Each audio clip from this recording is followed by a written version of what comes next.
स्वागत है आप सभी का क्लीन न्यूज इंडिया में। तो चलिए जान लेते हैं देश और दुनिया की तमाम बड़ी खबरों को कुछ ही मिनटों में। लेकिन अभी तक आपने इस वीडियो को लाइक नहीं किया तो लाइक भी कर दीजिएगा और चैनल को सब्सक्राइब कर दीजिएगा। भारत बांग्लादेश के रिश्तों में खटास, यूनुस सरकार ने 2 राजनयिकों को बुलाया वापस। जी हाँ, बांग्लादेश में अंतरिम सरकार बनने के बाद अब भारत से उनके रिश्तों में खटास आती दिख रही है। नई सरकार के आदेश के बाद भारत में सेवारत 2 बांग्लादेशी राजनयिकों को उनके कर्तव्यों से हटाकर वापस बुला लिया गया है। बता दें कि बांग्लादेश में हिंसक प्रदर्शनों और पूर्व प्रधानमंत्री शेख हसीना के देश छोड़कर भाग जाने के बाद नोबेल पुरस्कार विजेता मोहम्मद यूनुस के नेतृत्व में अंतरिम सरकार की स्थापना हुई है। हिंसा के चलते ही पूर्व प्रधानमंत्री शेख हसीना इस्तीफा देकर भारत भाग आई थी। 76 वर्षीय हसीना 5 अगस्त को बांग्लादेश से हेलीकॉप्टर से भारत आई थी। दरअसल प्रदर्शनकारियों ने ढाका की सड़कों पर कब्जा कर लिया था। हसीना के पद से हटने से पहले पूरे देश में भयंकर हिंसा फैली थी, जिसमें अशांति के दौरान 450 से अधिक लोगों की मौत हो गई थी। मलयालम फिल्म इंडस्ट्री में यौन शोषण का बड़ा खुलासा। आरोपों को लेकर केरल सरकार से क्या बोले राज्यपाल आरिफ मोहम्मद। जी हाँ, मलयालम फिल्म इंडस्ट्री में महिलाओं के साथ यौन शोषण होने का खुलासा हुआ है। एक रिपोर्ट में कहा गया है कि इंडस्ट्री की कई महिलाओं के साथ शोषण हुआ है। इस पर अब केरल के राज्यपाल आरिफ मोहम्मद खान का बयान सामने आया है। राज्यपाल आरिफ मोहम्मद खान ने कहा है कि वह मुख्यमंत्री पिनाराई विजयन पर भरोसा करते हैं कि अगर मलयालम इंडस्ट्री में यौन शोषण की शिकार महिलाएं सामने आएंगी तो वो कानूनी प्रक्रिया तेजी से शुरू करेंगे। राज्यपाल मलयालम फिल्म उद्योग में यौन शोषण का खुलासा करने वाली हेमा समिति की रिपोर्ट से संबंधित सवालों पर प्रतिक्रिया दे रहे थे। केरल में विपक्ष ने रिपोर्ट में हुए खुलासों की जांच की मांग की है। पॉलीग्राफ टेस्ट से सीबीआई को क्या क्या पता चला, मुख्य आरोपी संजय राय के दावों से और उलझ गई गुत्थी। जी हाँ, कोलकाता के आरजीकर मेडिकल कॉलेज में हुई लेडी डॉक्टर के साथ कथित रेप और हत्याकांड मामले में रविवार को सीबीआई ने मुख्य आरोपी संजय राय का पॉलीग्राफ टेस्ट किया। इसके अलावा मेडिकल कॉलेज के पूर्व प्रिंसिपल संदीप घोष समेत अन्य 6 का भी पॉलीग्राफ टेस्ट किया गया। जिसके बाद सबसे बड़ा सवाल यही है कि आखिर सीबीआई को इस टेस्ट में क्या क्या पता चला है। संजय राय का पॉलीग्राफ के साथ ही लाइव डिटेक्टर टेस्ट भी हुआ, जिसमें उसने चौंकाने वाला दावा किया है कि जब वह घटना स्थल पर पहुंचा तो लेडी डॉक्टर की मौत हो चुकी थी। आशंका है कि उसने सीबीआई की पूछताछ के दौरान कई सारे सवालों के गलत जवाब दिए होंगे।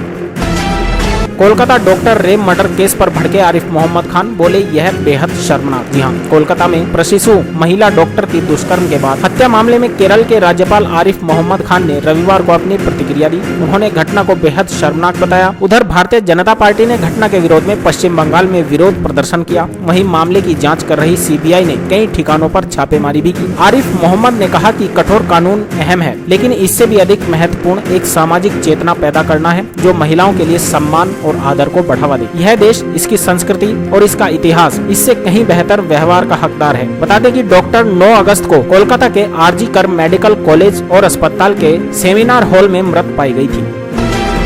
कांग्रेस ने महंगाई के मुकाबले वेतन मजदूरी में गिरावट को लेकर केंद्र सरकार पर दागे सवाल। कहा, आर्थिक चुनौतियों को लेकर सरकार बेपरवाह। जी हाँ, राज्यों के विधानसभा चुनाव के मद्देनजर कांग्रेस ने अर्थव्यवस्था को चुनौतीपूर्ण स्थिति से आम लोगों के रोजमर्रा की जिंदगी में मुश्किलें बढ़ने का दावा करते हुए एक बार फिर मोदी सरकार पर निशाना साध लिया है। कुछ बाहरी वित्तीय एजेंसियों के आकलनों तथा आंकड़ों का हवाला देते हुए पार्टी ने कहा कि वेतन और मजदूरी में बेहद धीमी बढ़ोतरी के बीच कमरतोड़ महंगाई के कारण देश में लोगों की वास्तविक घरेलू आय में गिरावट आई है। पार्टी ने आरोप लगाया है कि महंगाई की तुलना में वास्तविक आमदनी में अभूतपूर्व गिरावट के तथ्य को लेकर केंद्र सरकार का रवैया शुतुरमुर्ग की तरह है और अर्थव्यवस्था की सबसे बुनियादी चुनौतियों से वह बेपरवाह है। मेरी जान को खतरा फिर भी कह रहा हूँ, हिमंत बिस्व शर्मा का दावा। महिलाओं के खिलाफ अपराध के पीछे है बड़ी साजिश। जी हाँ, असम के मुख्यमंत्री हिमंत बिस्व शर्मा ने दावा किया है कि राज्य में महिलाओं के खिलाफ अपराध की हालिया घटनाओं को जमीन हड़पने और असमिया लोगों की पहचान को खतरे में डालने की मंशा से अंजाम दिया गया है। उन्होंने अपराधों के पीछे राजनीतिक संरक्षण का संकेत दिया। शर्मा ने शनिवार को कहा, इस तरह के अपराधों के जरिए जमीन हड़पने की साजिश रची जा रही है। ढींग में पीड़िता के परिवार ने मुझसे कहा कि वे वहाँ अब रहना नहीं चाहते। गौरतलब है कि ढींगू इलाके में ट्यूशन से घर लौट रही नाबालिग से सामूहिक दुष्कर्म हुआ था। शर्मा ने दावा किया कि पैटर्न के तहत पहले 1 या 2 व्यक्ति गांव में आते हैं, घर बनाते हैं, फिर वे अपने घरों में गोमांस खाना शुरू कर देते हैं। पड़ोसी इसमें असहज होकर क्षेत्र छोड़ना शुरू कर देते हैं। किसी दिन मेरी जान को खतरा हो सकता है, लेकिन मैं यह कह रहा हूँ क्योंकि यह मेरा कर्तव्य है। सार्वजनिक माफी मांगे या प्रस्ताव वापस ले, बार एसोसिएशन के पूर्व अध्यक्ष ने कपिल सिब्बल को क्यों दी चेतावनी। जी हाँ, सुप्रीम कोर्ट बार एसोसिएशन की ओर से कोलकाता दुष्कर्म हत्याकांड पर एक प्रस्ताव जारी करने को लेकर कपिल सिब्बल विवादों में घिर चुके हैं। कपिल सिब्बल के खिलाफ मोर्चा खोलते हुए बार एसोसिएशन के पूर्व अध्यक्ष आदित्य सिंह अग्रवाल ने कहा कि या तो सिब्बल प्रस्ताव वापस ले या फिर प्रत्येक सदस्य से सार्वजनिक माफी मांगे। उन्होंने सिब्बल पर अपने पद का इस्तेमाल कर घटना की गंभीरता को कम करने और ऐसे बयान देकर संबंधित मामलों में पश्चिम बंगाल सरकार का प्रतिनिधित्व करके हितों के टकराव का आरोप लगाया है। लद्दाख में बनेंगे 5 नए जिले, केंद्र शासित प्रदेश को लेकर गृह मंत्री अमित शाह का बड़ा ऐलान। जी हां, केंद्र शासित प्रदेश लद्दाख को लेकर आज केंद्र सरकार ने बड़ा फैसला लिया है। केंद्रीय गृह मंत्रालय के फैसले के अनुसार लद्दाख में 5 नए जिले बनाए जाएंगे। इस फैसले की जानकारी खुद केंद्रीय गृह मंत्री अमित शाह ने अपने सोशल मीडिया प्लेटफॉर्म एक्स पर एक पोस्ट के जरिए दी है। उन्होंने इस पोस्ट में यह भी कहा है कि लद्दाख को प्रत्येक क्षेत्र में केंद्र सरकार हर संभव अवसर देने के प्रयास करती रहेगी।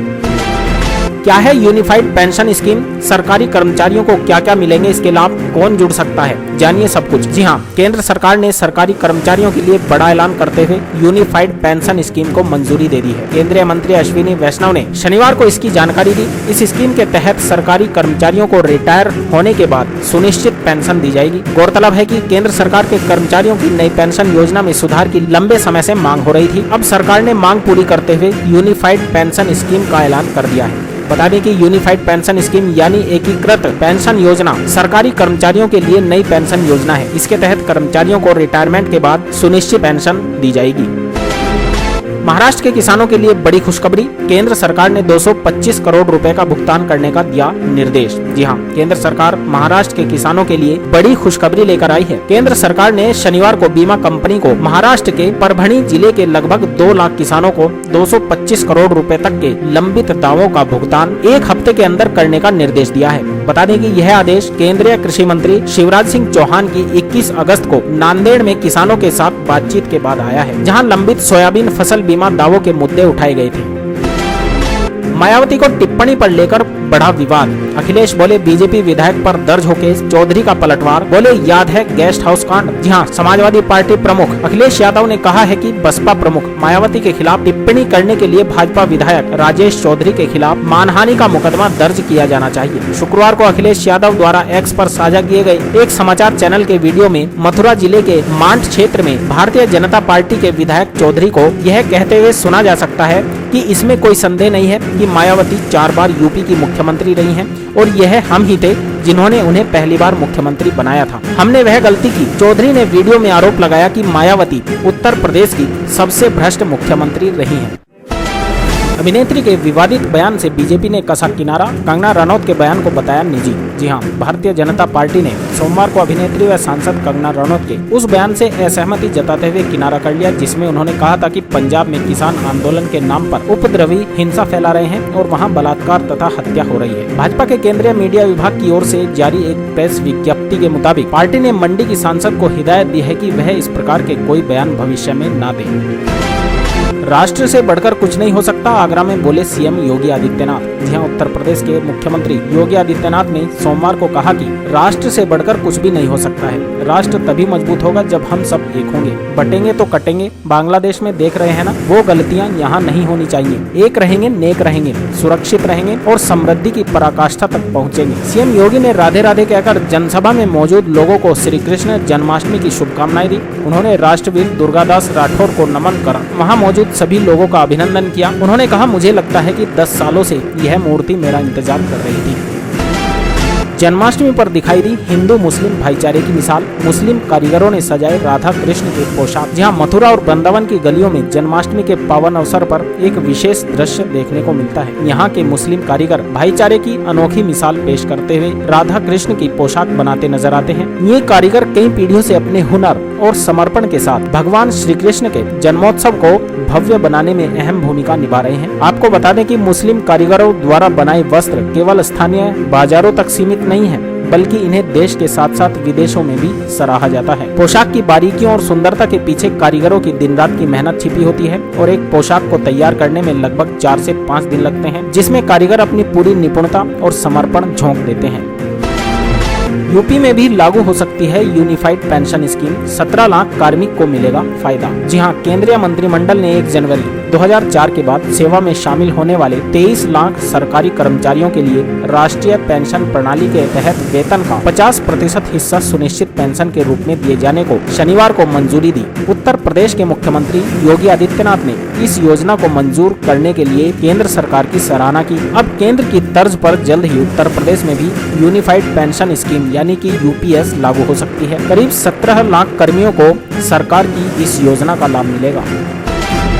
1995 में कांग्रेस के लोग कहां थे जब सपा ने मुझ पर हमला कराया। गेस्ट हाउस कांड को फिर याद कर बोली मायावती। जी हां, बसपा सुप्रीमो मायावती ने कांग्रेस पार्टी पर एक बार फिर जबरदस्त हमला बोला है। उन्होंने सोशल मीडिया एक्स पर एक के बाद एक पोस्ट करते हुए कांग्रेस के सामने कई सवाल खड़े कर दिए। मायावती ने कांग्रेस पर निशाना साधते हुए लिखा कि सपा जिसने 2 जून 1995 में बीएसपी द्वारा समर्थन वापसी पर मुझ पर जानलेवा हमला कराया था, तो इस पर कांग्रेस कभी क्यों नहीं बोलती है, जबकि उस दौरान केंद्र में रही कांग्रेस सरकार ने भी समय से अपना दायित्व नहीं निभाया था। यूपी की ट्रैफिक पुलिस का अजीब कारनामा, बिना हेलमेट के कार चलाना बताकर घर भेज दिया 1000 रुपए का चालान। जी हां, उत्तर प्रदेश पुलिस एनकाउंटर जैसे बेहद कड़े एक्शन के लिए पहचानी जाती है, लेकिन अब उत्तर प्रदेश के ट्रैफिक पुलिस भी वाहनों के चालान करने में किसी से पीछे नहीं रहना चाहती। चालान काटने की होड़ में नंबर 1 रहने के लालच में गौतम बुद्ध नगर नोएडा पुलिस ने ऐसा कारनामा कर दिखाया जो कि चर्चाओं का केंद्र बना हुआ है। दरअसल रामपुर के रहने वाले एक कार मालिक, जिनका दावा है कि वह कभी भी अपनी कार को लेकर नोएडा या गौतम बुद्ध नगर जिले में नहीं गए, लेकिन उनकी कार का चालान किए जाने का मैसेज उनके फोन पर आ गया। शुरू में तो उन्होंने ध्यान नहीं दिया, लेकिन ईमेल और फिर पुनः मैसेज आने पर जब जानकारी की तो ट्रैफिक पुलिस कर्मी ने बताया कि यदि उन्होंने इस चालान को नहीं भरा तो उनको अदालत के चक्कर काटने पड़ सकते हैं। मिली जानकारी के मुताबिक कार मालिक के पैरों तले से जमीन खिसक गई जब उसने चालान का विवरण पढ़ा, जिसमें कार चलाते हुए हेलमेट न लगाने का अपराध अंकित करते हुए 1000 का चालान काटा गया था।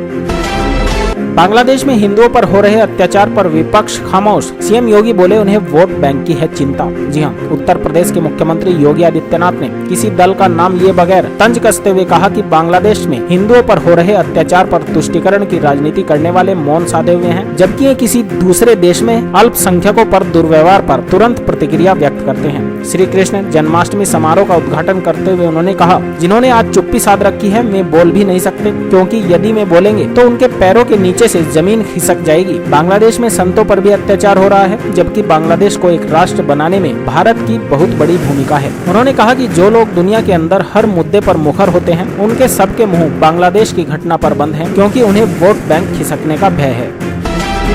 यूपी में बिजली के कर्मचारियों ने पीएम मोदी को लिखा पत्र, पुरानी पेंशन बहाली का किया अनुरोध। जी हां, all India power engineers federation ने पावर सेक्टर के कर्मचारियों एवं इंजीनियरों के लिए पुरानी पेंशन बहाली को लेकर प्रधानमंत्री नरेंद्र मोदी से अनुरोध करते हुए पत्र लिखा है। फेडरेशन ने सरकारी कर्मचारियों को सेवानिवृत्त के बाद सम्मानजनक जीवन यापन करने की प्रधानमंत्री की पहल का स्वागत करते हुए उन्हें पत्र भेजकर उनसे अनुरोध किया है कि इस मामले में सबसे दयनीय अवस्था में चल रहे देश भर के पावर सेक्टर के कर्मचारियों और इंजीनियरों के लिए भी पुरानी पेंशन की व्यवस्था लागू की जाए।